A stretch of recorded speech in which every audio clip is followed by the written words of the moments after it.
السلام عليكم ورحمة الله وبركاته. استكمالا للفيديو الريلز اللي احنا نزلناه، كنا بنتكلم فيه على ايه انسب لون للحوائط لو معايا سيراميكا زي دي او دي او دي او اي لون انت اخترته.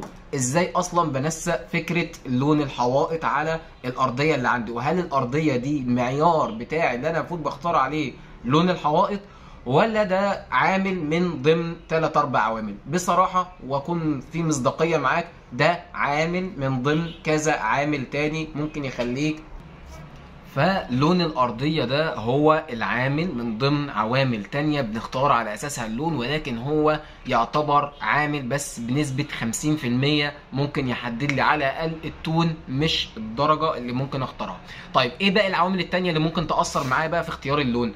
عندك اولا المساحه، او دي تاني حاجه بعد الارضيه. المساحه عندي والله دي كبيره، مثلا الشقه او المكان اكتر من 100 متر، فالمكان كبير، ولا 90 و70 والكلام ده. برضو المكان هنا يفرق في فتحان وغمقان اللون. فانت ركز معايا جدا، احنا بنختار اللون مش مجرد درجه بختارها وخلاص، لا، الموضوع يعني ابسط من كده، بس ليه شويه قواعد. اللون لو هنقسمه كده ل3 حاجات. اول حاجه تون اللون، يعني جراي، كافيه، بيج، اصفر، احمر، اخضر، ده كده اللون نفسه. تاني حاجه فاتح ولا غامق، اللي هي درجه الغمقان والفتحان بتاعته اللي انا بطلع وبنزل بيها. طيب اللون نفسه ده هيتحدد من ايه؟ من الارضيه. والله الارضيه على بيج واصفرات وجملي وفيها عرق مش عارف عامل ايه، خلاص يبقى انا كده بتكلم في التون بتاع البيجات او اللاتيه او القصه دي كلها، كده انا حددته. طب فاتح ولا غامق؟ نروح للسؤال الثاني، الشقه كبيره ولا صغيره؟ والله كبيره، يبتدي ان انا اعلى باللون شويه واغمقه سنه. والله شقه لا اقل من 100 متر، ابتدي ان انا اروح في الحته بتاعه الفواتح. يبقى ده تاني عامل. تالت عامل هو ذوقك انت الشخصي، انت بتحب ايه؟ ما هو انا مش ينفع الموضوع يا جماعه مش هندسي بنسبه 100%، برضه في حته ارتياح نفسي، ودي ليها عامل كبير لا يتم اغفاله خالص. ما ينفعش ان انا اتجنبه واقول لك لا هو ده الصح اللي يمشي بقى. ما فيش صح، اللون اللي يعجبك هو ده اللون الصح من الاخر. تمام؟ فانا دلوقتي مثلا واحد بيحب درجات الاوف وايت والمساحه عنده كبيره، ارمي كل الكلام ده ونسق على حسب انت عايز ايه. طب ما هتقولي ما الكلام ده مش ممكن انا ذوقي الشخصي يتعارض مع التقسيم الهندسي ولا مش عارف ايه؟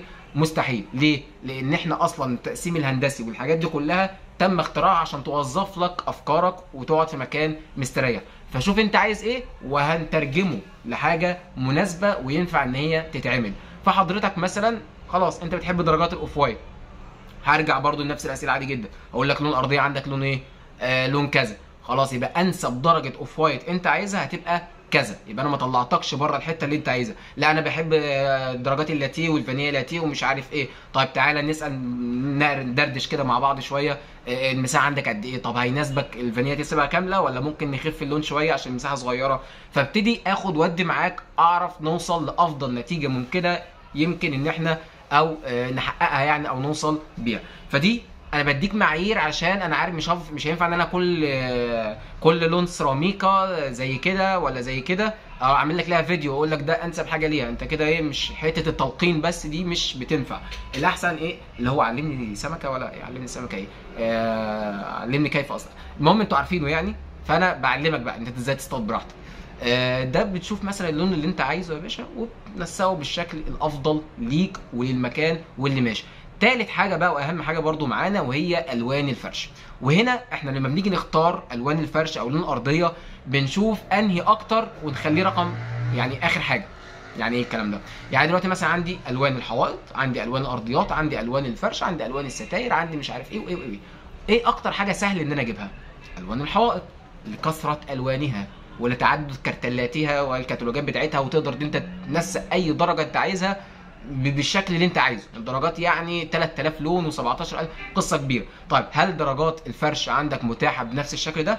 لا، بتتحصر في الاخر كده في كام درجه معينين معروفين. فابتدي اختار الصعب الاول عشان انسق عليه التانيين. نفس الكلام برضو ماشي قاعده معاك لما تيجي تختار 3 دي او ورق حائط او بديل رخام او اي حاجه، تختار الحاجه الصعبه الاول اللي انا صعب ان انا اجيبها، وبعد كده اعملها. ما اروحش اختار درجه لون لا هلاقي زيها في الفرش ولا هلاقي زيها في الارضيه ولا هلاقي زيها في اي حته، واسحل نفسي واسحل الناس معايا واجيب صور من على النت واروح.